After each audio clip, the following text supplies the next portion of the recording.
Qué privilegio es estar en esta iglesia Advenimiento del Séptimo Día, Los Tres Ángeles. Una iglesia que ha crecido tremendamente y de verdad siempre, como le digo yo al pastor enamorado y a todos los hermanos que conozco, siempre estoy orando, siempre los tengo en mis oraciones, porque como siempre le he dicho yo a los hermanos de esta iglesia, es un milagro, y lo digo con estas palabras textuales, es un milagro que el Señor haya permitido abrir un canal de televisión como lo es Advenimiento TV en la verdad presente. Yo nunca me imaginé que eso podía ser posible, pero gracias al Señor que tenemos estos medios de comunicación, que Dios en su infinita misericordia ha abierto para que su palabra se pueda predicar con gran poder, hermanos. Porque ya nosotros sabemos que el tiempo del fin está más cerca que nunca con los eventos que nosotros estamos viviendo, ¿verdad? Y por esa razón es que el Señor ha abierto diferentes medios para que su palabra pueda ser predicada a toda nación, tribu, lengua y pueblo. Por esa razón, mis amados hermanos, primeramente quiero agradecer al pastor Orlando Enamorado por la invitación que me extendió para venir aquí a presentar su palabra. Y también quiero enviar un saludo muy especial para que ustedes vean hasta dónde ha llegado Advenimiento TV. Nosotros allá en la Florida conocemos a unos hermanos, conocimos a través, vía telefónica, conocemos a unos hermanos de Costa Rica. El que dirige allá la iglesia, el hermano Darwin Hurtado. Así que le mando saludo a través de estos medios de comunicación, porque en este momento ellos allá están sintonizados y están haciendo el culto juntamente con cada uno de nosotros. Así que eso es maravilloso, hermanos, a través de estos medios que nosotros no solamente los que estamos aquí podamos disfrutar de estas bendiciones, sino también cuántas personas no hay en diferentes países de Latinoamérica que también se están beneficiando con estos medios de comunicación, con este ministerio que el Señor ha abierto en su gran misericordia, ¿verdad?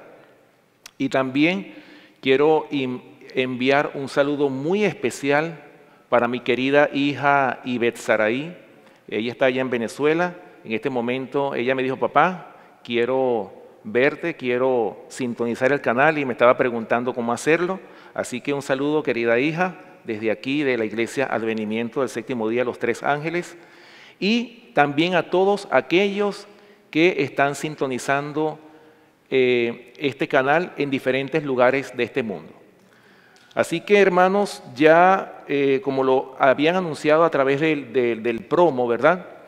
La serie de mensajes que comencé la noche anterior llevan como título En busca de la verdadera religión.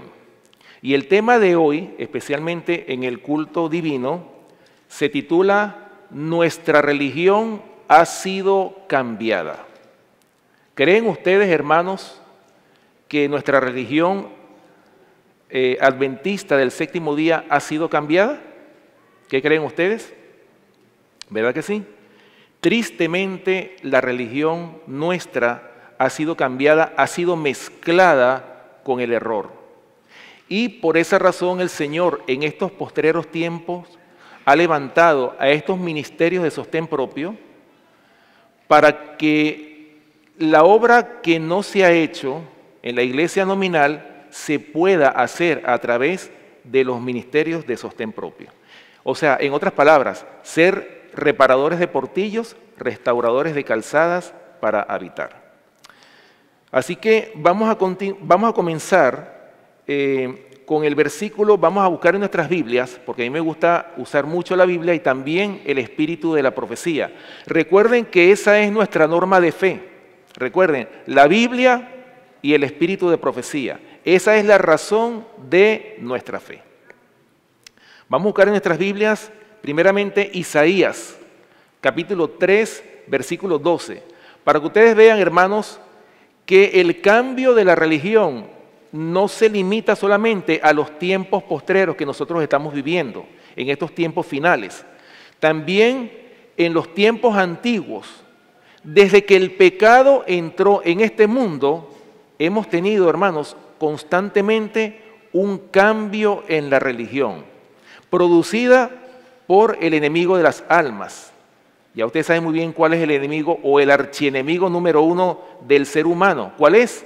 La serpiente antigua, ¿verdad? Que se llama Diablo y Satanás. Y por esa razón es que nosotros tenemos que estar en guardia constantemente para que el diablo no tenga poder sobre cada uno de nosotros.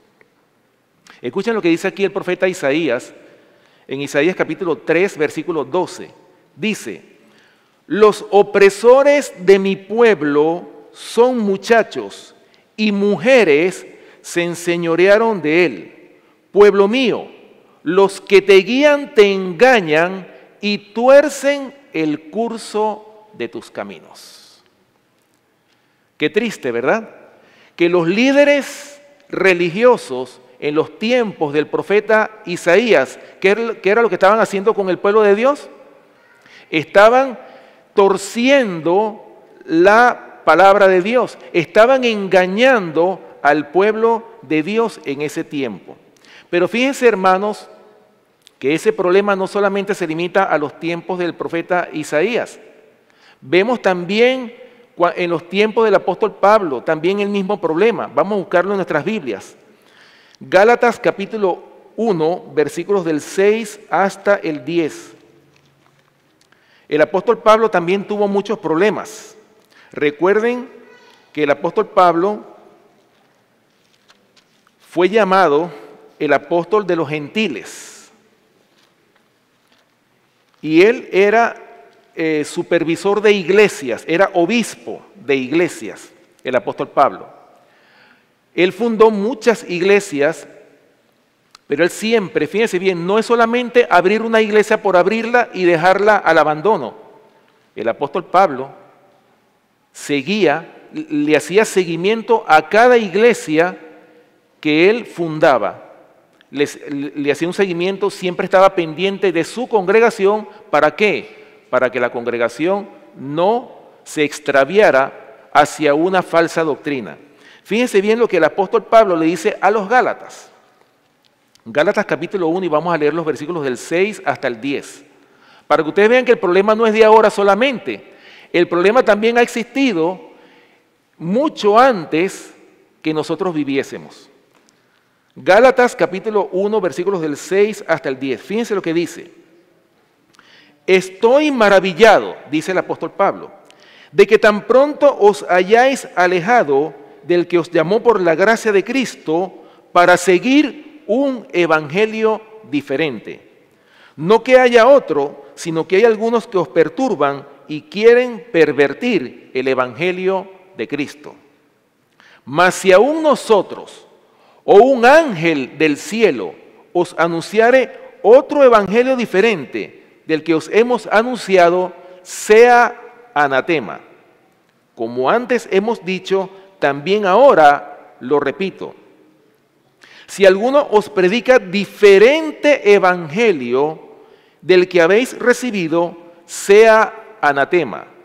Pues, ¿busco ahora el favor de los hombres o el de Dios? ¿O trato de agradar a los hombres?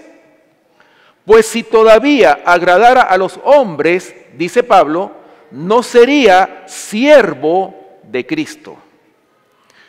Como podemos ver, el apóstol Pablo, después que deja a los habitantes de Galacia, a esa iglesia que él fundó en la ciudad de Galacia, él se va, y recuerden que después que el Señor manda a un siervo suyo a predicar la verdad, detrás de ese siervo el diablo también manda a sus siervos para contradecir todo lo que ese siervo de Dios le enseñó a la iglesia. Y ese fue el caso de los Gálatas. Por eso es que el apóstol Pablo dice, estoy maravillado.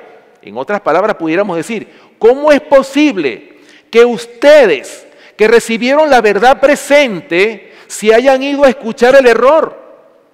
Y dice claramente él, no es que hay otro evangelio, no es que hayan 2, ni 3, ni 500 evangelios, sino que hay algunos que os perturban y quieren pervertir el evangelio de Cristo. O sea, hermanos, hay un solo evangelio. Y por eso es que el apóstol Pablo dice, mas si aún nosotros, o sea, se está nombrando él mismo, mas si aún nosotros o un ángel del cielo, ¿será que los ángeles pueden predicar un evangelio falso? Aquí está refiriéndose el apóstol Pablo a los ángeles caídos de Satanás que se hacen pasar como ángeles de luz para hacerle ver de que no, yo soy un representante, un enviado de Jehová para dar un mensaje. Y eso fue lo que el apóstol Pablo estaba queriendo explicarle aquí a los Gálatas, de que no es que haya otro evangelio, sino que hay algunos que os perturban y quieren cambiar o pervertir el evangelio de Cristo. Y por eso es que lo llama sea anatema, o sea, el evangelio anatema, en otras palabras, el evangelio de perdición, el evangelio contaminado de falsas doctrinas. Eso fue lo que el apóstol Pablo estaba tratando de enseñarle a los Gálatas. Y por esa razón es que el apóstol Pablo los llama Gálatas insensatos. Vamos a buscarlo aquí mismo, en el capítulo 3, versículo 1.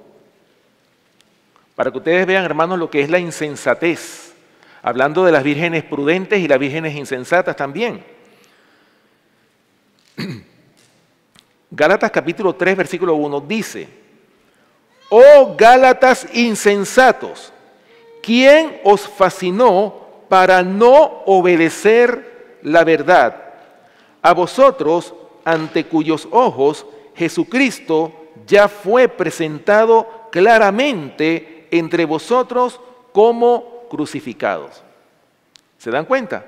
El apóstol Pablo llama a los Gálatas insensatos, ¿por qué? Porque después de haber recibido una verdad tan preciosa que estaba presentando el apóstol Pablo, después se fueron a escuchar el error. Ahora, apliquemos eso, hermanos, a nosotros hoy día como iglesia. ¿Cuántos no hay que vienen a esta iglesia, por ejemplo, escuchan un mensaje poderoso, pero después se ponen a escuchar, buscan en YouTube cualquier predicador, sin tener el discernimiento, sin ver que ese predicador que están buscando o que consiguen es una persona que está predicando falsas doctrinas? ¿Cuántos hermanos no se han extraviado con las falsas doctrinas? ¿Por qué? Porque no hay discernimiento en la palabra de Dios. Anoche hablábamos en el programa Recibiendo el Sábado, justamente el velo de la incredulidad. Muchos tienen un velo ante sus ojos, aunque escudriñan la palabra de Dios, la Biblia y el espíritu de profecía, sin embargo no tienen discernimiento. ¿Por qué, hermanos? Porque no han sido convertidos, no han caído sobre la roca que es Cristo Jesús. Hermanos, a nosotros nos hace falta eso. Tenemos el conocimiento de la Biblia y del espíritu de profecía, pero ¿qué ha hecho ese conocimiento en nuestras vidas? ¿Qué es lo que va a convencer a este mundo para que la gente pueda llegar a la conclusión de que lo que nosotros profesamos es una religión verdadera? No es tanto el argumento, no es tanto el sermón, es una vida piadosa en Cristo Jesús lo que la gente va a ver como un poder que convence de verdad. Eso es lo que la gente va a ver. El mundo está cansado de sermones. La gente lo que quiere ver es una vida piadosa en Cristo Jesús. La gente lo que quiere ver es que este evangelio funciona, que esta verdad que nosotros hemos recibido es una verdad que es capaz de transformar el alma. Y por eso es que muchos se han extraviado de la verdad. Ahora, yo les voy a leer aquí, hablando comentando, ¿verdad?, de Gálatas capítulo 1. Para los que tienen la Biblia de estudio, me pueden seguir, ¿verdad? Gálatas, comentando, Gálatas capítulo 1, comentario aquí en la Biblia de estudios. Fíjense bien lo que dice aquí el comentario. Gálatas capítulo 1, versículos 6 y 7, comentando los versículos 6 y 7, se titula este comentario, Dificultades en Galacia. Dice aquí, en casi cada iglesia había algunos miembros que eran judíos de nacimiento. Los maestros judíos llegaron con facilidad a esos conversos y mediante ellos se afianzaron en las iglesias. Usando argumentos escriturísticos, era imposible refutar las doctrinas enseñadas por Pablo. Por eso, usaron los medios más inescrupulosos para contrarrestar su influencia y debilitar su autoridad. Fíjense, cuando el enemigo no puede con el mensaje, ¿qué es lo que hace? Ataca al mensajero. Y eso fue lo que sucedió con el apóstol Pablo. Sigue diciendo este comentario. Declaraban que no había sido discípulo de Jesús. O sea, están hablando, ¿verdad?, estos hombres inescrupulosos que estaban acusando al apóstol Pablo de que era un falso profeta.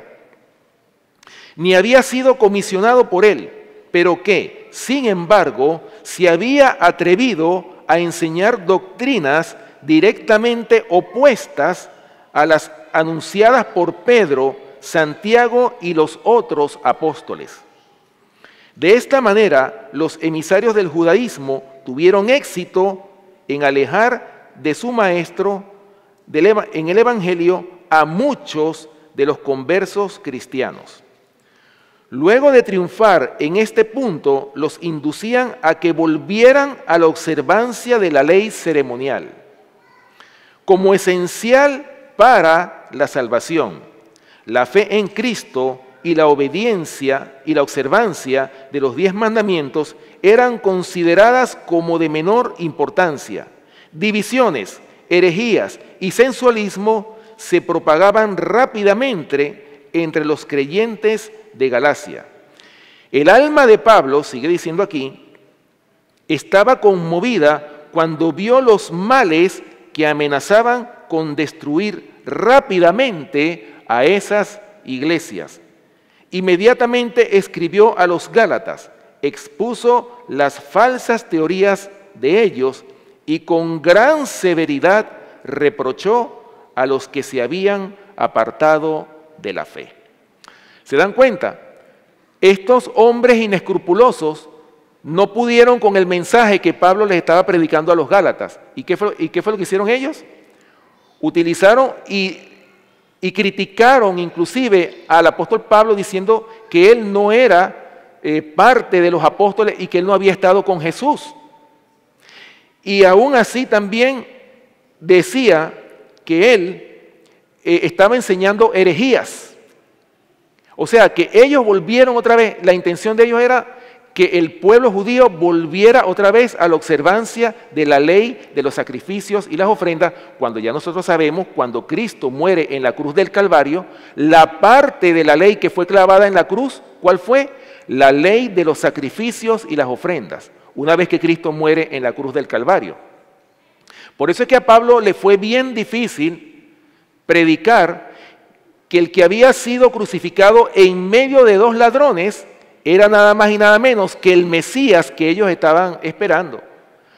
Hoy por hoy es fácil decir que Cristo fue crucificado, que murió, resucitó. Eso es fácil hoy predicarlo.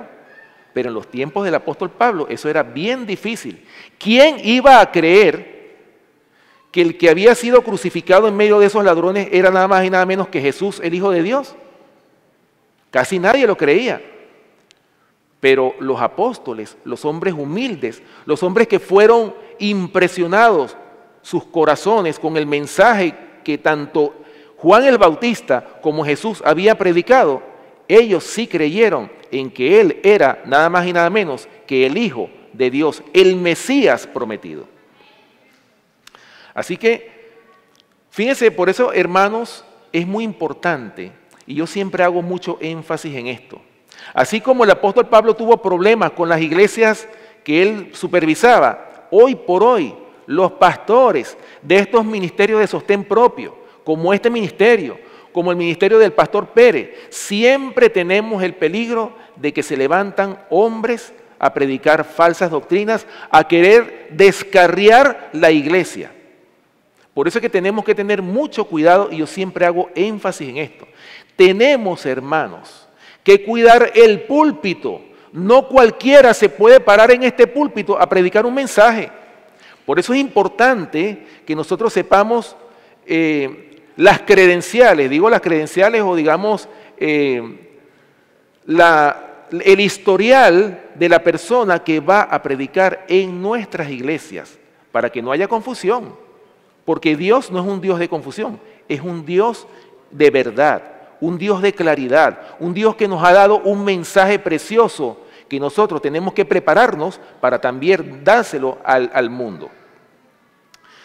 Ahora, la importancia para que eso no ocurra, por eso es importante que nosotros repitamos constantemente los mensajes y las instrucciones para la iglesia. Me decía el pastor enamorado cuando fue a nuestra iglesia a predicar allá en West Palm Beach, antes de él ir para allá. Él me preguntó, oye hermano, ¿pero qué les predico? Porque yo que todos los temas que he presentado allá en Advenimiento los han visto.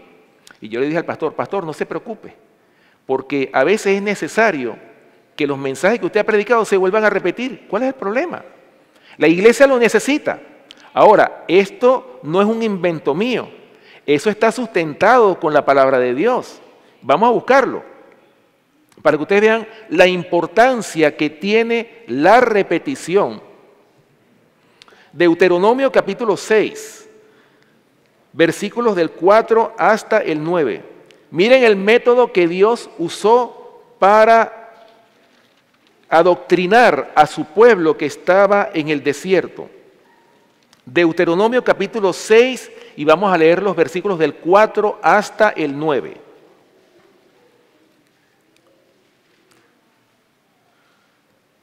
Deuteronomio capítulo 6, versículos del 4 hasta el 9. Fíjense lo que dice aquí el Señor, el método que Dios tiene para enseñar a su pueblo. Dice, oye Israel, Jehová nuestro Dios, Jehová uno es. Y amarás a Jehová tu Dios de todo tu corazón y con toda tu alma y con todas tus fuerzas. Y estas palabras que yo te mando hoy estarán sobre tu corazón y las repetirás. Ahí está la palabra. Y las repetirás a tus hijos y hablarás de ellas estando en tu casa y andando por el camino y al acostarte y cuando te levantes. Y las atarás como una señal en tu mano y estarán como frontales entre tus ojos. Y las escribirás en los postes de tu casa y en tus puertas. ¿Lo ven? ¿Qué es lo que mandó el Señor para su pueblo? ¿Qué fue lo que mandó? Le repetirás estas palabras. ¿Cuándo?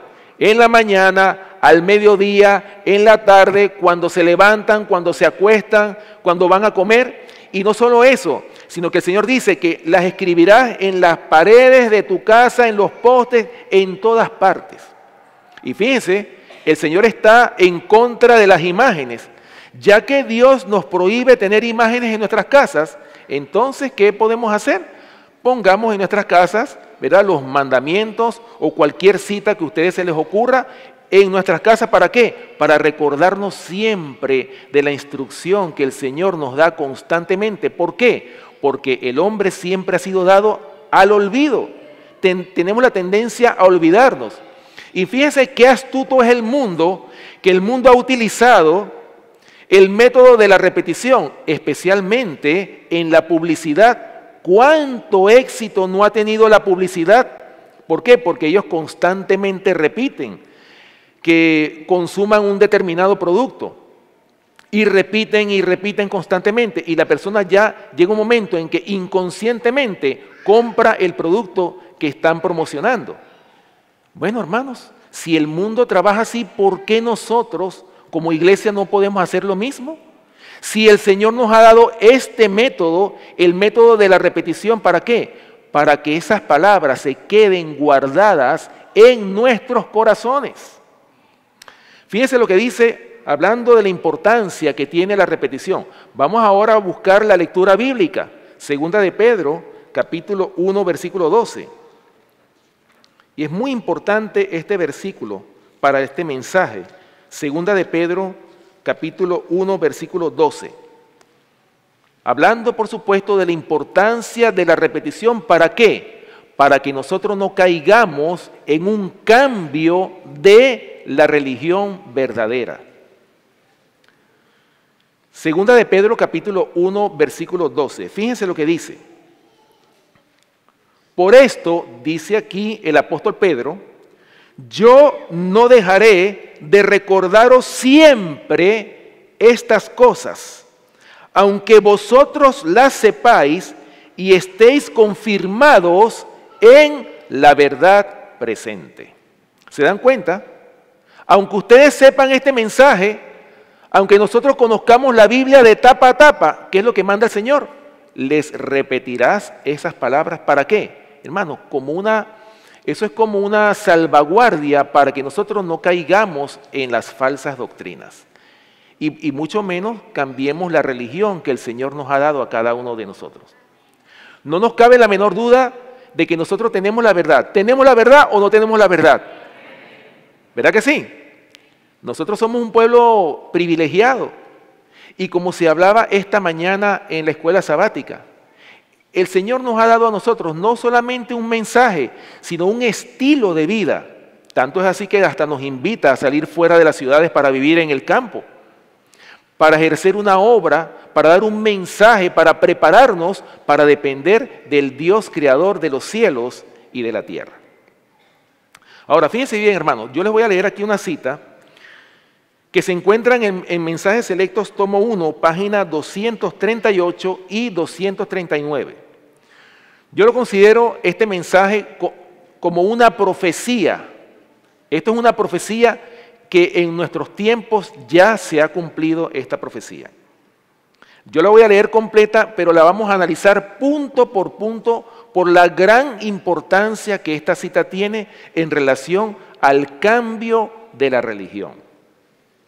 Escuchen lo que dice aquí Mensajes Selectos, tomo 1, página 238 y 239. Dice, el enemigo de las almas ha procurado introducir la suposición de que había de realizarse una gran reforma entre los adventistas del séptimo día y que esa reforma consistiría en renunciar a las doctrinas que están en pie como las columnas de nuestra fe y que había de comenzar un proceso de reorganización.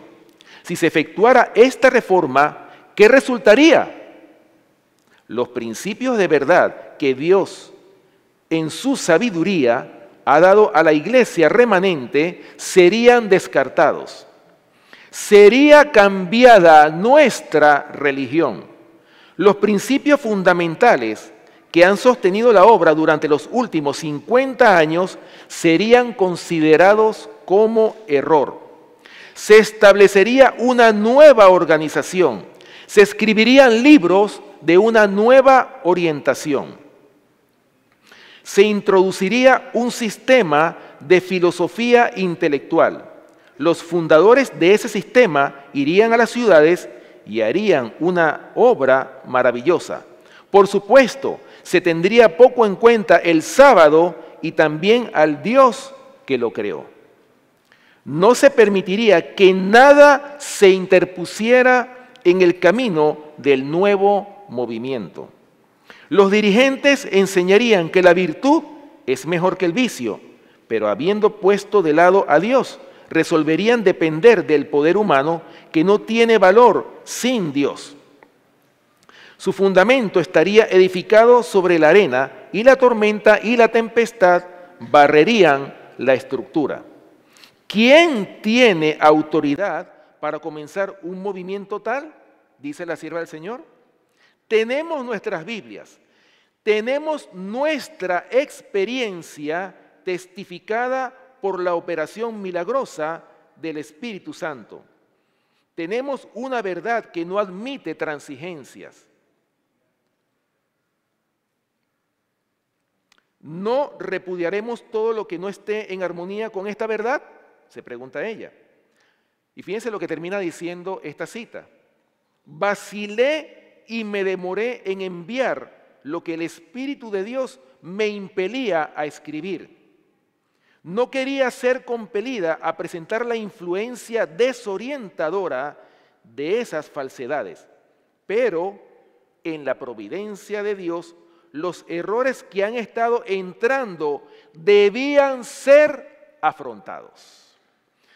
Bueno, hermanos, yo creo que esta cita que yo les acabo de leer aquí en Mensajes Selectos, tomo 1, página 238 y 239, yo digo que es una profecía porque todo esto que está escrito aquí ya se ha cumplido al pie de la letra. Tristemente lo digo con estas palabras, ¿verdad?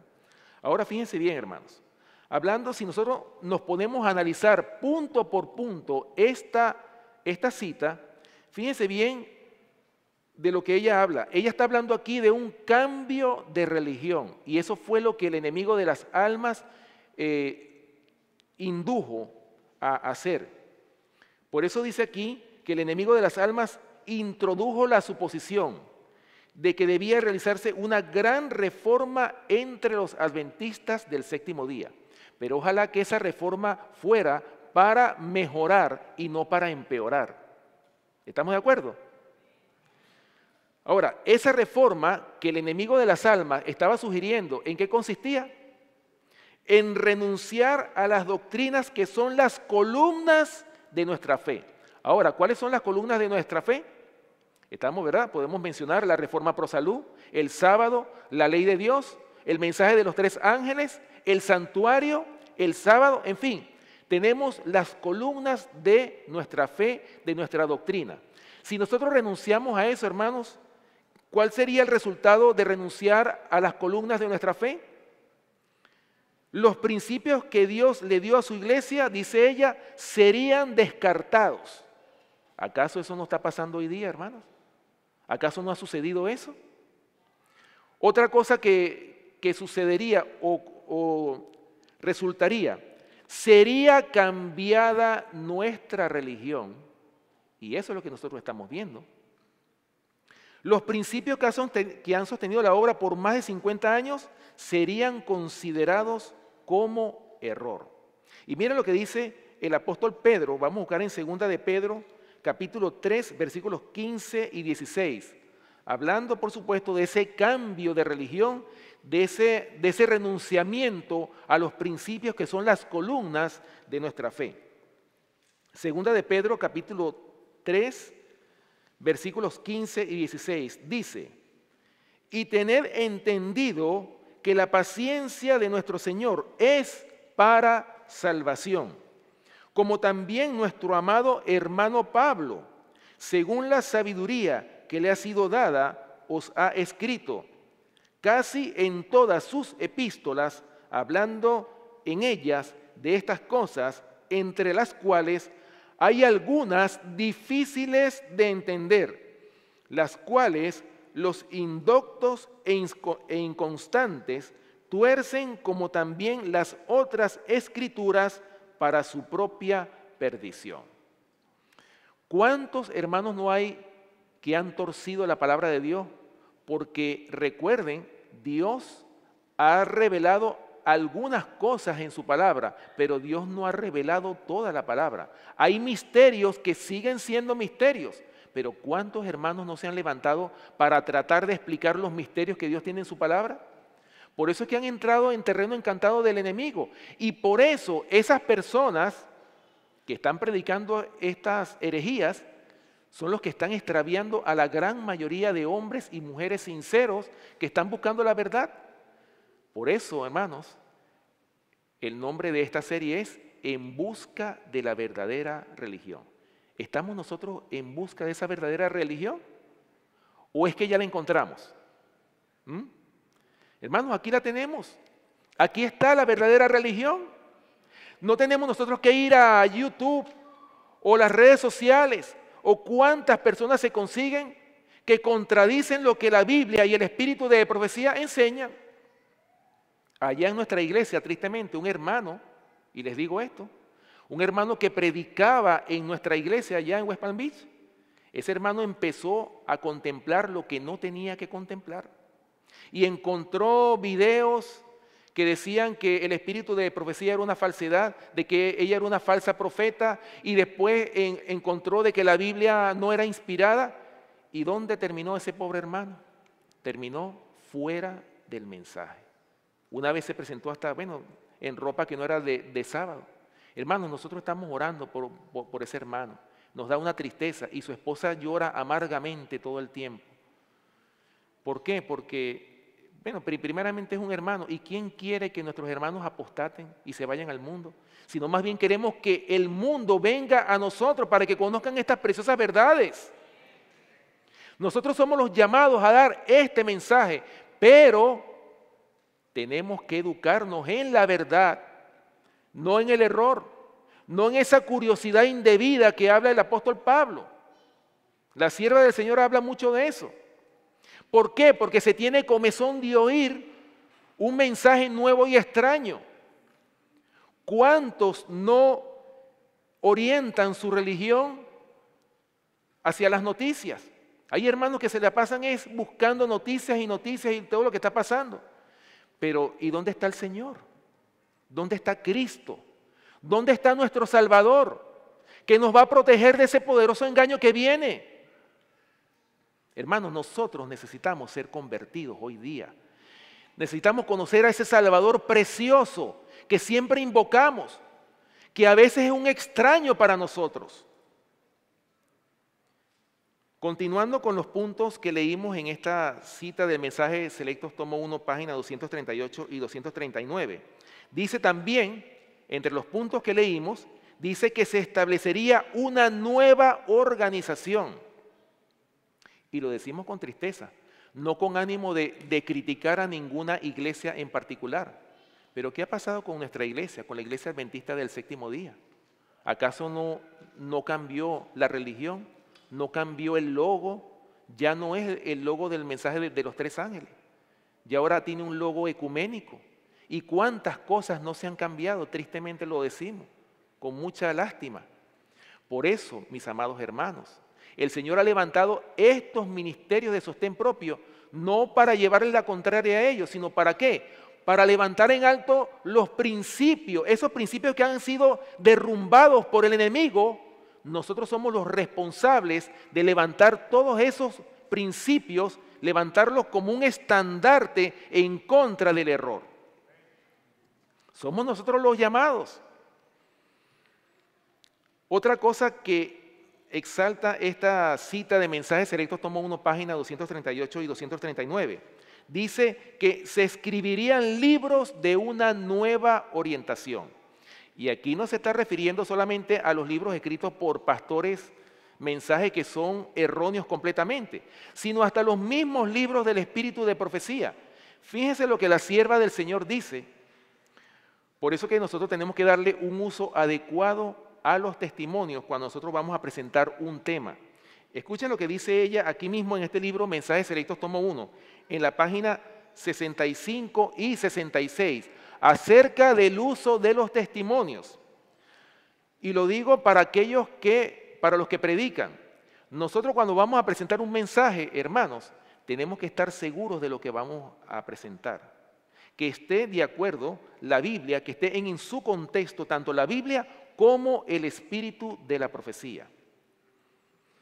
Escuchen lo que dice aquí, en la página 65. Dice, acerca de los testimonios, nada es ignorado.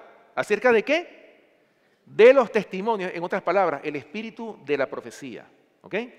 Nada es ignorado, nada es puesto a un lado. Sin embargo, deben tomarse en cuenta el tiempo y el lugar. Nada debe hacerse fuera de su tiempo. Algunos asuntos deben ser retenidos porque algunas personas darían un uso impropio a la luz dada, dice ella. Son esenciales cada jota y cada tilde y deben aparecer en su tiempo oportuno. En lo pasado, los testimonios, dice ella, fueron cuidadosamente preparados antes de que se los enviara para su publicación. Y todavía cada asunto es cuidadosamente estudiado después de ser escrito por primera vez. A mí me llena de gozo esta cita, ¿saben por qué? Porque cuando la sierva del Señor escribió los testimonios, cuando ella escribió cada carta, cada libro que ella escribió, ella lo revisaba cuidadosamente antes de que fuese publicado. ¿Acaso eso no nos da a nosotros confianza de que podemos leer el espíritu de profecía con toda confianza sin dudar de que esto es palabra de Dios? ¿O es que ustedes lo dudan? ¿Acaso el espíritu de profecía no es palabra de Dios también? Hermanos, el Señor nos ha dado este precioso tesoro. No solamente tenemos la Biblia, nosotros como iglesia tenemos tanto la Biblia como el espíritu de la profecía. Y podemos estar seguros de que esto es palabra de Jehová también. Fíjense lo que sigue diciendo. Puedo ver claramente que si cada uno que piensa que está capacitado para escribir libros, sigue su imaginación y consigue que se publique su producción, insistiendo que ésta está recomendada por nuestras editoriales, habría mucha cizaña sembrada por doquiera en nuestro mundo. ¿Se dan cuenta cuál es la consecuencia de usar el espíritu de profecía de una forma impropia? ¿Dónde puede parar esto? Nosotros podemos sacar una cita fuera de contexto, tanto de la Biblia como del espíritu de profecía. Y por esa razón es que tenemos que tener mucho cuidado. Por eso es que el Señor le dijo a su pueblo, escudriñad las Escrituras. ¿Por qué? Porque a vosotros os parece que en ellas tenéis la vida eterna y ellas son las que dan testimonio de mí. Sigue diciendo esta cita lo siguiente. Me escriben muchos de entre el pueblo, de entre nuestro propio pueblo, pidiendo con ferviente determinación el privilegio de usar mis escritos para dar fuerza a ciertos temas que desean presentar a la gente en forma tal que deje una profunda impresión sobre ella. Es cierto que hay una razón por la cual algunos de estos asuntos debieran ser presentados. Sin embargo, no me atrevería, y fíjense que ella hace énfasis, no me atrevería a dar mi aprobación para usar los testimonios en esta forma o para sancionar la colocación de un asunto que es bueno en sí mismo en la forma en que proponen. Termina diciendo, las personas que hacen estas propuestas, hasta donde yo pueda comprender, podrían llevar a cabo de buena manera lo que sugieren por escrito. Sin embargo, no me atrevo a darles la menor licencia para usar mis escritos en la forma en que proponen. Al emprender una tarea tal, hay que tomar en cuenta muchas cosas, pues al usar los testimonios para apoyar algún tema que haya impresionado la mente del autor, las citas pueden dar una impresión diferente de la que darían si fueran leídas en su contexto original.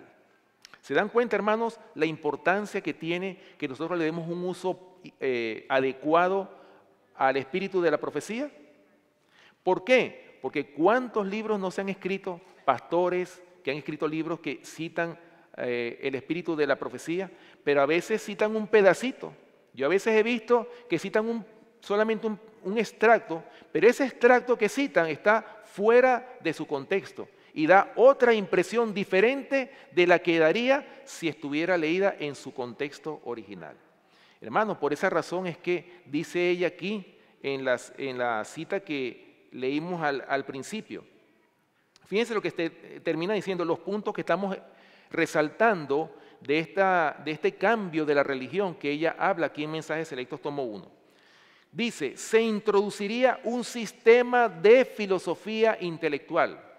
Hoy por hoy, los folletos de escuela sabática, que ustedes saben que se nombran todos los hombres de ciencia, los filósofos, los hombres del mundo, pero menos se nombra el espíritu de la profecía. O sea, la profeta quedó prácticamente echada al olvido. Por eso es que dice claramente que se introduciría un sistema de filosofía intelectual. Y termina diciendo esta cita, se tendría poco en cuenta el sábado y también al Dios que lo creó. Ahora, yo me hago la pregunta, ¿será que nosotros aquí tendremos poco en cuenta el sábado? ¿Será que estamos pisoteando el sábado? El profeta Isaías, ustedes saben muy bien que lo dice, vamos a buscarlo, Isaías capítulo 51, versículos 13 y 14. Isaías capítulo 51, versículos 13 y 14.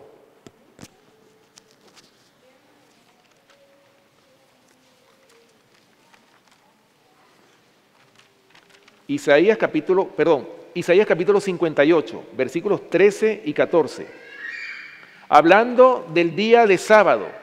¿Qué hacemos nosotros en el día sábado? Dice la palabra de Dios en Isaías capítulo 58, versículos 13 y 14, dice lo siguiente. Si retrajeres del día de sábado tu pie. ¿Qué quiere decir eso? Retraer. ¿Qué significa retraer? Dejar de pisotear, ¿sí o no?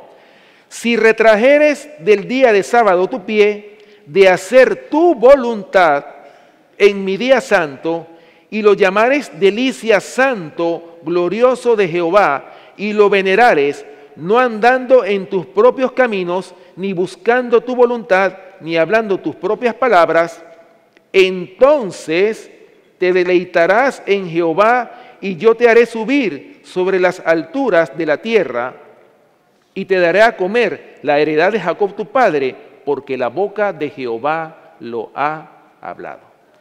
Hermanos, esto es una amonestación para cada uno de nosotros, los que guardamos el sábado. ¿Cómo es la calidad de nuestra adoración?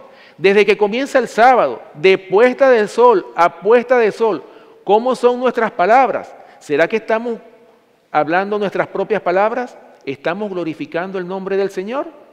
Esas son palabras que nosotros deberíamos de hacernos individualmente, para ver qué clase de adoración le estamos dando a nuestro Padre Celestial. Bien,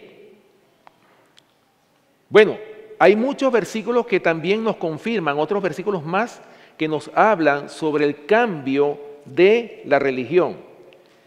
El Señor Jesús, cuando estaba con los discípulos, vamos a buscarlo, Mateo capítulo 24. El Señor Jesús, cuando estaba con los discípulos, les dio muchas indicaciones para que no cayeran, para que no fuesen engañados por los falsos cristos y los falsos profetas. Mateo capítulo 24, y vamos a leer los versículos desde el 1 hasta el 5, primeramente. Mateo capítulo 24, versículos del 1 hasta el 5.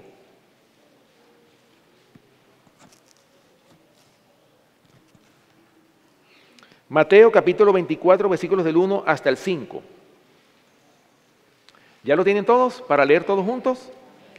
Dice, cuando Jesús salió del templo y se iba, se acercaron sus discípulos para mostrarles los edificios del templo. Respondiendo él les dijo, ¿veis todo esto? De cierto os digo que no quedará aquí piedra sobre piedra que no sea derribada.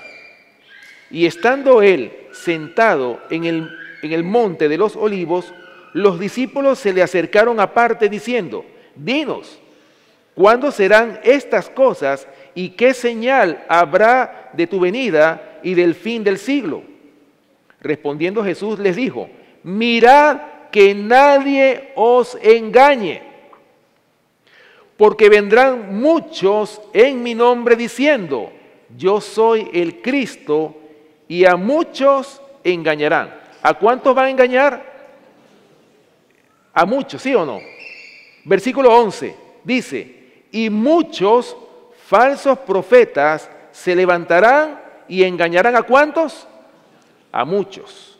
Versículo 24 dice, porque se levantarán falsos cristos y falsos profetas, y harán grandes señales y prodigios, de tal manera que engañarán, si fuere posible, ¿a quiénes? Aún a los escogidos. ¿Se dan cuenta, mis amados hermanos? ¿Por qué razón nosotros tenemos que prepararnos espiritualmente? No solamente en la letra, sino tener y lograr la conversión que no hemos logrado todavía. Como lo dice Jeremías capítulo Isaías 8:20. Dice, terminó la siega, terminó el verano y nosotros todavía no hemos sido salvos. Hermanos, ¿cuánto tiempo más necesita el Señor esperar por nosotros? ¿Qué estamos haciendo nosotros para ser verdaderamente convertidos a Cristo? Porque anoche hablábamos que la única forma de que el velo de la incredulidad pueda ser quitado de nuestros ojos, el velo que no nos permite tener un discernimiento, es cuando nos convirtamos a Cristo. El día que nos convirtamos a Cristo es cuando el velo va a ser quitado completamente de nuestros ojos. Para tener ese discernimiento, por eso es que el Señor dice a través del apóstol Juan, allá en la isla de Patmos, el mensaje a las 7 iglesias, ¿cómo finaliza? El que tenga oído, oiga lo que el Espíritu dice a las iglesias. Y está hablando aquí el Espíritu Santo. Y fíjense que ese mensaje se repite 7 veces. ¿Por qué? Porque recuerden que también hay un espíritu con minúscula que está hablándole a las iglesias y está engañando a muchos. Así como lo dice aquí en Mateo capítulo 24. Hermano, es grave el tiempo que nosotros estamos viviendo. Pero fíjense ustedes, muchos de los apóstoles, muchos de los profetas, de los patriarcas, de todos los hombres que hicieron la historia bíblica, desearon vivir esta época que nosotros estamos viviendo. Ellos lo desearon, ¿por qué? Así como el apóstol Juan lo exclamó cuando el Señor le dijo en el capítulo 22 de Apocalipsis, el Señor le dijo a Juan, ciertamente vengo en breve, le dijo el Señor Jesús a Juan.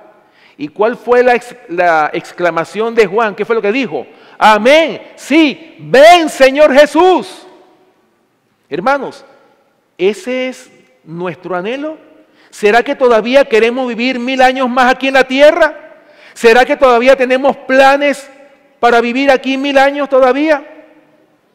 ¿O es que acaso no anhelamos realmente que esto se termine de una vez por todas? Por eso es que los apóstoles, cuando ellos recibieron el Espíritu Santo, cuando ellos cuando lograron la conversión verdadera, cuando ellos comprendieron, cuando recibieron el Espíritu Santo con gran poder, hermanos, ellos comprendieron la naturaleza del conflicto que se estaba viviendo y ellos anhelaron que esto se terminara de una vez por todas. Por eso es la pregunta, ¿anhelamos nosotros también que se termine estos tiempos para que venga el reino de Cristo? No a esta tierra, porque el Señor nos va a llevar al cielo, ¿sí o no? Vamos a estar 1000 años con Él en el cielo. ¿No decimos amén?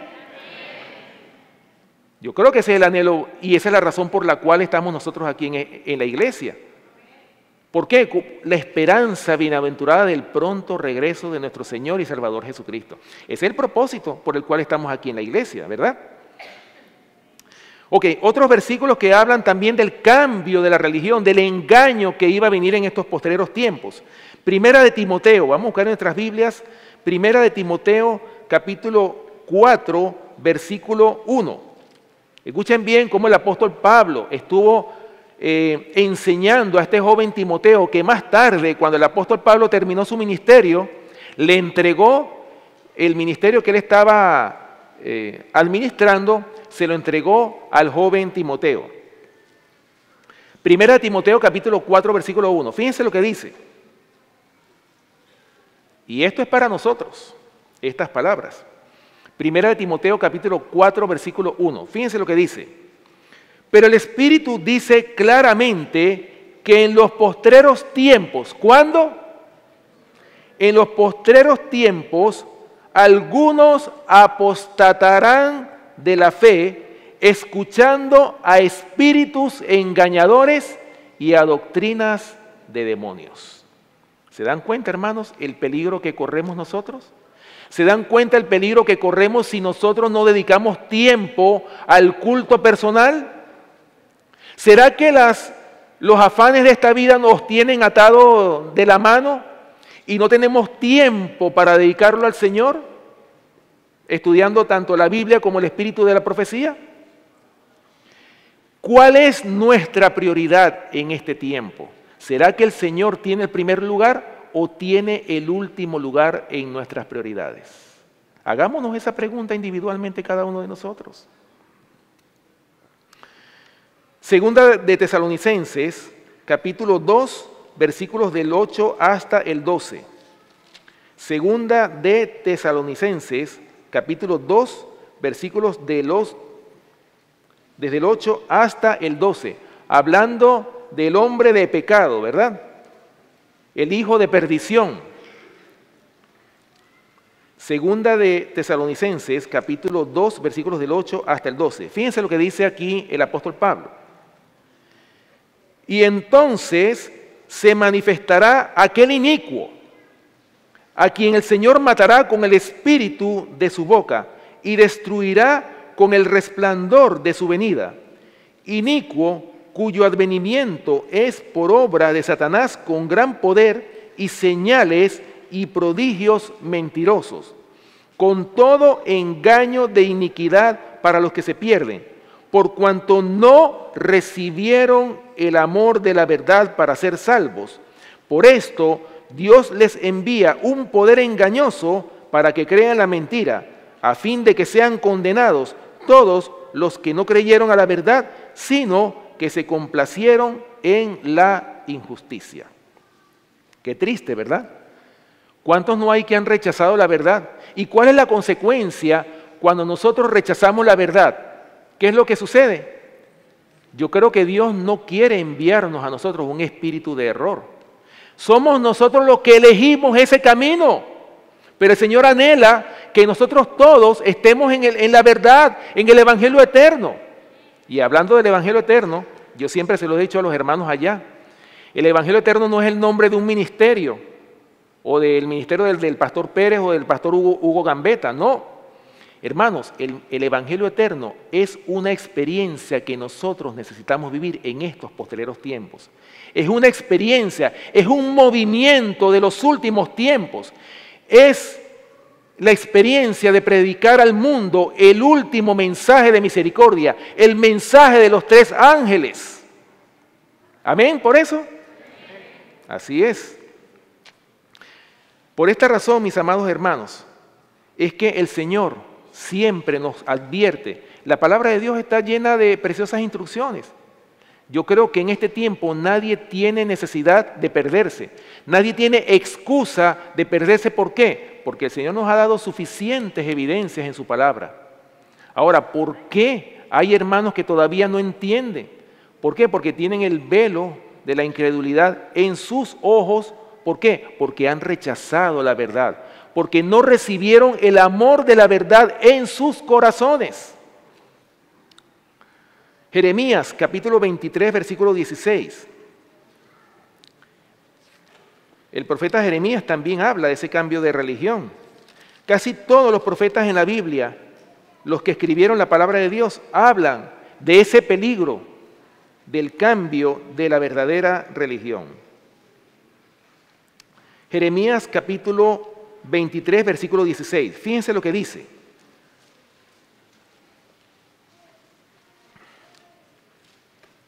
Dice, así ha dicho Jehová de los ejércitos, no escuchéis las palabras de los profetas que os profetizan, os alimentan con vanas esperanzas, hablan visión de su propio corazón, no de la boca de Jehová.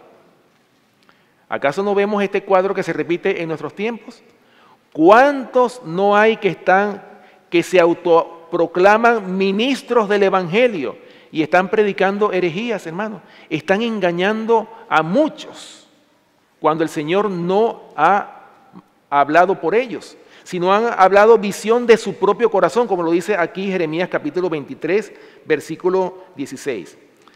El profeta Isaías también estaba hablando de aquellos que no querían escuchar la verdad, sino lo que querían era escuchar mentiras. Isaías capítulo 30, y vamos a leer los versículos 9 y 10.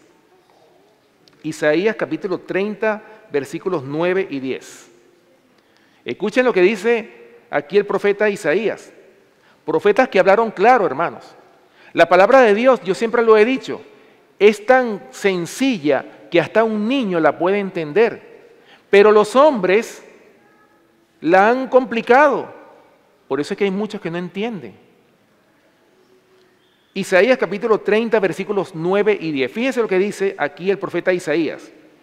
Porque este pueblo es rebelde, hijos mentirosos, hijos que no quisieron oír la ley de Jehová, que dicen a los videntes, no veáis, y a los profetas, no nos profeticéis lo recto, decidnos cosas halagüeñas, profetizad mentiras.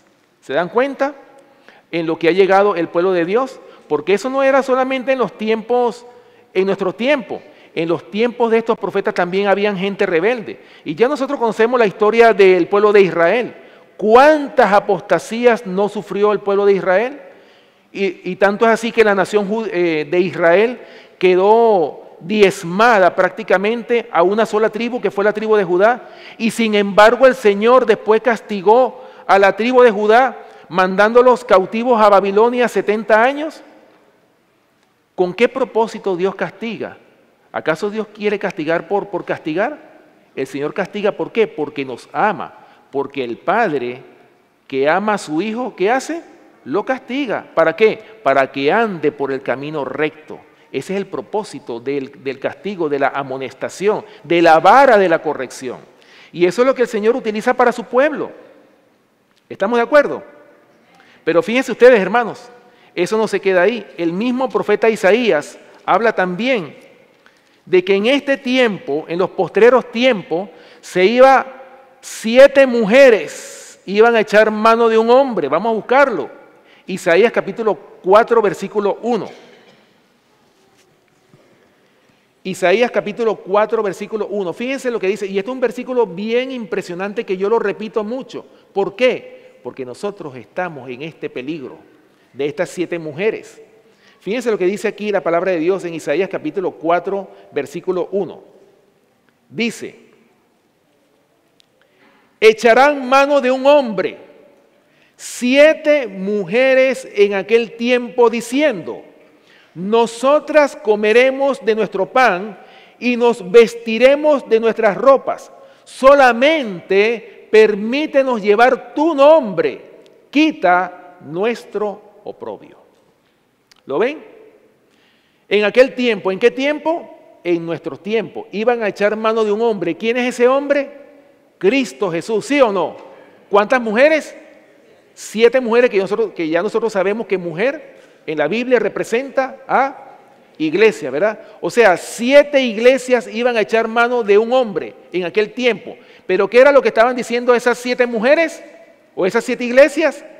Nosotras comeremos de nuestro pan. O sea, nosotras tenemos nuestro propio evangelio. Y le están diciendo al Señor, Señor, no queremos tu evangelio, porque tu evangelio representa un gran sacrificio que nosotros no queremos hacer. Nosotros tenemos nuestro propio evangelio, un evangelio cómodo que nos permite vivir en pecado, que nos permite hacer lo que nosotros querramos, un evangelio que no nos compromete con la religión. Tenemos nuestra propia ropa, no queremos tu ropa, es decir, no queremos tu justicia. Lo único que nosotros queremos es el nombre de cristianas. I love Jesus. Eso es lo único que quieren estas 7 iglesias. Solamente permítenos llevar tu nombre. Hermanos, por esa razón es que la religión ha sido cambiada. Y por esa razón es que hay tantas iglesias que profesan el nombre de Cristo. Pero en el tiempo postrero se va a levantar un remanente escogido por gracia que va a seguir al Cordero de Dios por donde quiera que va. Y de eso vamos a hablar en la tarde. Los jóvenes del remanente. Mis amados hermanos, nosotros necesitamos entender cuáles son las características del remanente que el Señor viene a buscar. Porque nosotros necesitamos formar parte de ese remanente. Porque si no entramos en ese remanente, ¿qué va a pasar? No vamos a ir al cielo, así de sencillo. Por eso es importante que nosotros hagamos cambios cada día, que cada día podamos subir esa escalera que conduce a la salvación y la vida eterna. Y ya para terminar, hermanos, bueno, la Biblia está llena de ejemplos de cambios de religión. Uno de ellos que podemos mencionar es el rey Jeroboam. Ustedes se acuerdan ahí en Segunda de Reyes capítulo 12. Vamos a leerlo, ¿verdad? Segunda de Reyes capítulo 12, versículo 32. Para que ustedes vean, hermanos, Jeroboam, un rey que quería establecerse o confirmarse como rey sobre aquellas 10 tribus que apostataron de la verdad. Pero fíjense ustedes, hermanos, cómo Jeroboam cambió la religión porque ellos, y fíjense que él les hizo los becerros de oro que ellos habían adorado en el desierto. Y miren la locura que cometió el rey Jeroboam. Aquí lo dice en Segunda de Reyes,